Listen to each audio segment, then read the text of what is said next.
พระเดชพระคุณหลวงปู่พระครูสวนพระชานุกูลได้นำเครื่องบรรณาการมาเส้นไหวบูชาบนภูเขาดวงวิญญาณโปรดรับรู้ในวันนี้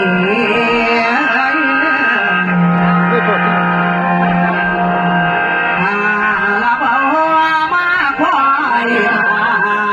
เรียนละเบาเรียน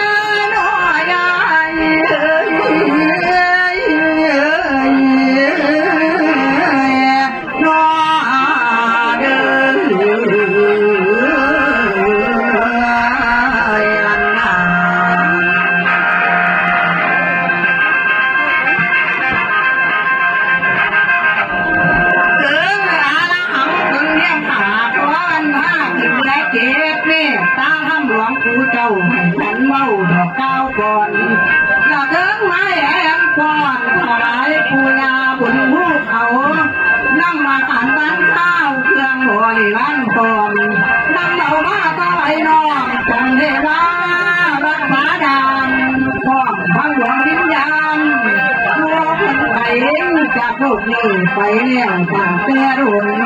ผู้เป็นต้นก็คือยาพันตะวัน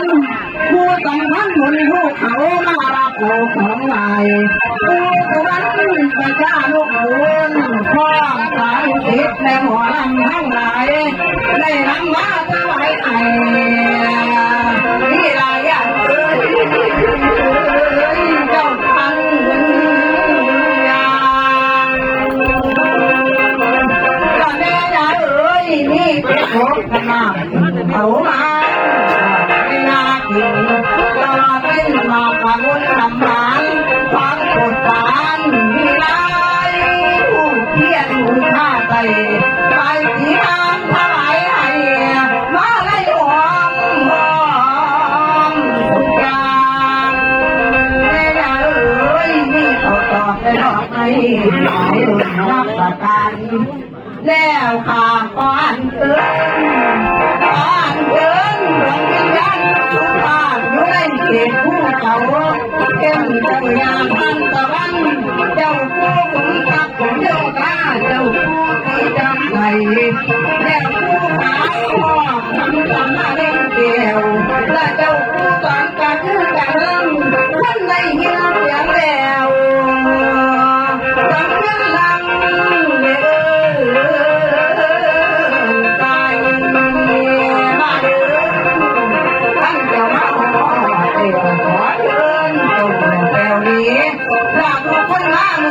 ถวายเครื่องบรรณาการ